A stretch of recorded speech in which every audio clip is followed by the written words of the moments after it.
ಪ್ರಕರಣದಲ್ಲಿ, ಲೈಂಗಿಕ ಕಿರುಕುಳ ಪ್ರಕರಣದಲ್ಲಿ ಈಗಾಗಲೇ ಪ್ರಜ್ವಲ್ ರೇವಣ್ಣ ಜೈಲು ಪಾಲಾಗಿದ್ದಾರೆ. ಈ ಪ್ರಜ್ವಲ್ ರೇವಣ್ಣ ಇದ್ದ ಮನೆ ಇದೆಯಲ್ಲ, ಆ ಮನೆ ನಮಗೆ ಬೇಡವೇ ಬೇಡ ಅಂತ ಇದ್ದಾರೆ. ಲೋಕಸಭಾ ಹೌಸ್ ಕಮಿಟಿಗೆ ಪತ್ರವನ್ನ ಬರೆದಿದ್ದಾರೆ ನೂತನ ಸಂಸದರು. ದೆಹಲಿಯ ಬಿಡಿ ಪಂತ್ ಮಾರ್ಗದಲ್ಲಿರುವಂತಹ ಅಪಾರ್ಟ್ಮೆಂಟ್, ಸರಸ್ವತಿ ಮಾರ್ಗ್ 9ನೇ ಫ್ಲೋರ್ನಲ್ಲಿರುವಂತ ಮನೆ. ಪ್ರಜ್ವಲ್ ಇದ್ದಂತ ಆ ಮನೆಗೆ ನಾವು ಹೋಗೋದಿಲ್ಲ ಅಂದಿದ್ದಾರೆ ನೂತನ ಸಂಸದರು. ರಾಜ್ಯದ ಸಂಸದರಷ್ಟೇ ಅಲ್ಲ, ಹೊರ ರಾಜ್ಯದವರು ಕೂಡ ಆ ಮನೆಯಲ್ಲಿ ಇರೋದಕ್ಕೆ ಹಿಂದೇಟನ್ನ ಹಾಕ್ತಾ ಇದ್ದಾರೆ. ಹೊರ ರಾಜ್ಯದ ಸಂಸದರಿಂದಲೂ ಕೂಡ ಸದನದ ಸಮಿತಿಗೆ ಪತ್ರವನ್ನ ಬರೆಯಲಾಗಿದೆ. ಪತ್ರವೊಂದನ್ನು ಬರೆದಿದ್ದಾರೆ. ಪ್ರಜ್ವಲ್ ಇದ್ದಂತ ಆ ಮನೆ ನಮಗೆ ಬೇಡವೇ ಬೇಡ. ಕಳೆದ 4 ವರ್ಷದ ಹಿಂದೆ ಪ್ರಜ್ವಲ್ ವಿನ್ಯಾಸವನ್ನ ಮಾಡಿಸಿದ್ರು, ಒಂದಷ್ಟು ಚೇಂಜಸ್ ಮಾಡಿಸಿದ್ರು, ಡಿಸೈನ್ಗಳನ್ನ ಮಾಡಿಸಿದ್ರು. 4 ಲಕ್ಷ ಕೊಟ್ಟು ತಮಗೆ ಯಾವ ರೀತಿಯಾಗಿ ಬೇಕೋ ಆ ರೀತಿಯಾಗಿ ವಿನ್ಯಾಸವನ್ನ ಮಾಡಿಸ್ಕೊಂಡಿದ್ರು. ಭವಾನಿ ರೇವಣ್ಣ ಜೊತೆಗೆ ರೇವಣ್ಣ ಉಸ್ತುವಾರಿಯಲ್ಲಿ ಆ ಒಂದು ಅಪಾರ್ಟ್ಮೆಂಟ್ಗೆ, ಮನೆಗೆ ಅಲಂಕಾರವನ್ನ ಮಾಡಲಾಗಿತ್ತು.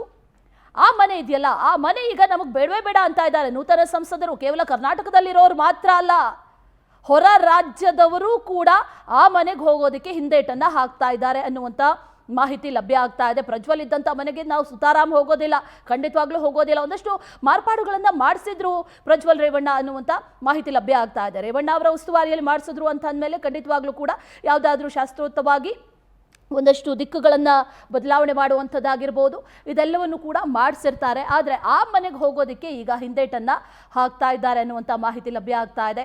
ಮತ್ತಷ್ಟು ಡೀಟೇಲ್ಸನ್ನು ನೀಡ್ತಾರೆ ನಮ್ಮ ಪ್ರತಿನಿಧಿ ಸಂತೋಷ್, ದೂರವಾಣಿ ಸಂಪರ್ಕದಲ್ಲಿ ಜಾಯಿನ್ ಆಗ್ತಾ ಇದ್ದಾರೆ. ಸಂತೋಷ್, ಗಮನಿಸ್ತಾ ಇದ್ದೀವಿ ಪ್ರಜ್ವಲ್ ಇದ್ದಂಥ ಮನೆ ಬದಲಾವಣೆಗಳು ಆಗಿದೆ, ಆದರೆ ಆ ಮನೆಗೆ ಹೋಗೋದಕ್ಕೆ ನಮ್ಮ ರಾಜ್ಯದವರು ಬಿಡಿ, ಹೊರಗಡೆ ಅವರು ಕೂಡ ಹೋಗೋದಕ್ಕೆ ಹಿಂದೇಟನ್ನ ಹಾಕ್ತಾ ಇರೋದು. ಆಕ್ಚುಲ್ ಆಗಿ ಕಾರಣ ಏನು ಕೊಟ್ಟಿದ್ದಾರೆ, ಯಾಕಾಗ ಆ ಮನೆ ಬೇಡವಂತ ಏನು ಹೇಳ್ತಾ ಇದ್ದಾರೆ ನೂತನ ಸಂಸದರು?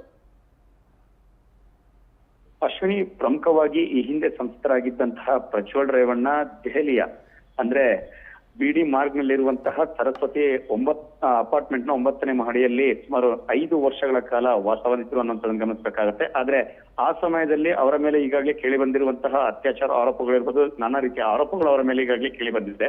ಈ ನಿಟ್ಟಿನಿಂದಾಗಿ ಆ ಮನೆ ಸದ್ಯ ಖಾಲಿ ಇರುವಂತದ್ದು. ಯಾಕೆಂತ ಹೇಳಿದ್ರೆ ಅವರೀಗ ಮಾಜಿ ಸಂಸದರು, ಅವರ ಮೇಲೆ ಪ್ರಕರಣಗಳು ಕೂಡ ದಾಖಲಾತಿ ಜೈಲಿನಲ್ಲಿದ್ದಾರೆ.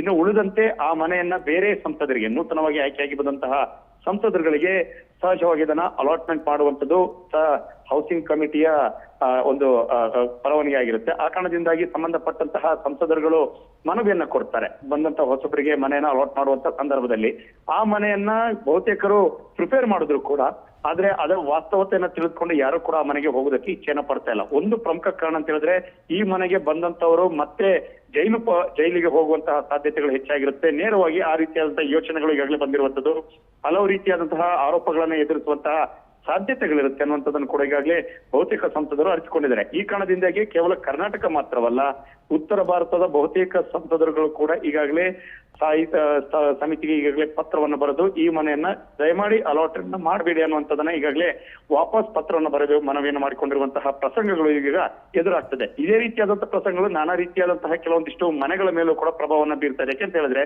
ಬಹುತೇಕ ಸಚಿವರುಗಳಾಗಿರ್ತಾರೆ ಈ ಹಿಂದೆ, ಆ ಸಚಿವರುಗಳು ಕೂಡ ಕೆಲವೊಂದಿಷ್ಟು ಮನೆಯಲ್ಲಿ ವಾಸವನ್ನ ಮಾಡ್ತಾ ಇರ್ತಾರೆ. ಆ ಸಚಿವರಾಗಿ ಕೆಲವೊಂದಿಷ್ಟು ದಿನಗಳಿಗೆ ಅಥವಾ ಸಂಸದರಾಗಿ ಆ ಒಂದು ಸ್ಥಾನವನ್ನು ಕಳೆದುಕೊಳ್ಳುವಂತಹ ಸನ್ನಿವೇಶ ಉಂಟಾದಂತಹ ಸಂದರ್ಭದಲ್ಲಿ ಈ ರೀತಿಯಾದಂತಹ ಒಂದು ಪ್ರಸಂಗಗಳು ಎದುರಾಗುತ್ತೆ. ಯಾಕೆಂತ ಹೇಳಿದ್ರೆ ಸ್ಥಾಯಿ ಸಮಿತಿಗೆ ಒಂದು ಪತ್ರವನ್ನು ಬರೆದು ಆ ಮನೆಗಳನ್ನ ಅಲಾಟ್ಮೆಂಟ್ ಮಾಡುವಂತದ್ದು ಬೇಡ ಅನ್ನುವಂತ ಒಂದು ಮನವಿಗಳನ್ನ ಇತ್ತೀಚೆಗೆ ನೂತನ ಸಂಸದರುಗಳು ಮಾಡ್ತಾ ಇದ್ದಾರೆ. ಪ್ರಜ್ವಲ್ ವಿಚಾರದಲ್ಲೂ ಕೂಡ ಇದೇ ರೀತಿಯಾದಂತಹ ಪ್ರಸಂಗ ಇದೀಗ ನೂತನ ಸಂಸದರಿಗೆ ಎದುರಾಗಿರುವಂತದ್ದು. ಇನ್ನು ಹೌಸಿಂಗ್ ಕಮಿಟಿ ಯಾವ ರೀತಿಯಾದಂತಹ ನಿರ್ಧಾರಗಳನ್ನು ತೆಗೆದುಕೊಳುತ್ತೆ, ಯಾವ್ದಾದ್ರು ಒಬ್ಬ ಸಂಸದರಿಗೆ ಅದನ್ನ ಅಲಾಟ್ಮೆಂಟ್ ಮಾಡ್ಲೇಬೇಕಾಗುತ್ತೆ. ಆದ್ರೆ ಒಂದು ಗಮನಿಸಬೇಕು ಅಶ್ವಿನಿ, ಈ ಹಿಂದೆ ಅವರು ಸಂಸದರಾಗಿ ಆಯ್ಕೆಯಾಗಿ ಬಂದಂತಹ ಸಂದರ್ಭದಲ್ಲಿ ಸಾಮಾನ್ಯವಾಗಿ ಸರ್ಕಾರಿ ಮನೆಗಳು ಯಾವ ರೀತಿಯಾಗಿರುತ್ತೆ ಅನ್ನೋಂಥದ್ದು ಎಲ್ರಿಗೂ ಗೊತ್ತಿರುತ್ತೆ. ಆದ್ರೆ ಇವರು ಲಕ್ಷಾಂತರ ರೂಪಾಯಿ ವೆಚ್ಚವನ್ನ ಮಾಡಿ ತಮಗೆ ಯಾವ ರೀತಿ ಬೇಕು ಆ ರೀತಿಯಾಗಿ ಅದನ್ನ ನವೀಕರಣ ಮಾಡಿದ್ದನ್ನ ಇಲ್ಲಿ ಗಮನಿಸಬೇಕಾಗುತ್ತೆ. ಆದ್ರೆ ಆ ಮಟ್ಟದಲ್ಲಿ ನವೀಕರಣ ಮಾಡಿದ್ರು ಕೂಡ ಯಾರೂ ಆ ಒಂದು ಮನೆಗೆ ಹೋಗೋದಕ್ಕೆ ಸದ್ಯ ಇಚ್ಛೆಯನ್ನು ಪಡ್ತಾ ಇಲ್ಲ ಅನ್ನೋಂಥದ್ದನ್ನ ಇಲ್ಲಿ ಗಮನಿಸಬೇಕು. ಅಶ್ವಿನಿ. ಓಕೆ ಸಂತೋಷ, ಥ್ಯಾಂಕ್ ಯು ಡೀಟೇಲ್ಸ್ಗೆ. ಪ್ರಜ್ವಲ್ ಇದ್ದಂಥ ಮನೆ ನಮಗೆ ಸುತಾರಾಮ್ ಬೇಡವೇ ಬೇಡ, ಪ್ರಜ್ವಲ್ ಇದ್ದಂಥ ಮನೆಯಲ್ಲಿ ನಾವಿರೋದಿಲ್ಲ ಅನ್ನುವಂಥ ಮಾತನ್ನ ಈಗ ನೂತನ ಸಂಸದರು ಹೇಳ್ತಾ ಇದ್ದಾರೆ ಅನ್ನುವಂಥ ಮಾಹಿತಿ ಲಭ್ಯ ಆಗ್ತಾ ಇದೆ. ಹಾಲಿ ಸಂಸದರಿಗೆ ಮನೆ ನೀಡುವಂಥ ಪ್ರಕ್ರಿಯೆಗೆ ಈಗಾಗಲೇ ಲೋಕಸಭಾ ಹೌಸ್ ಕಮಿಟಿ ಏನಿದೆ ಅದು ಚಾಲನೆಯನ್ನ ನೀಡಿದೆ.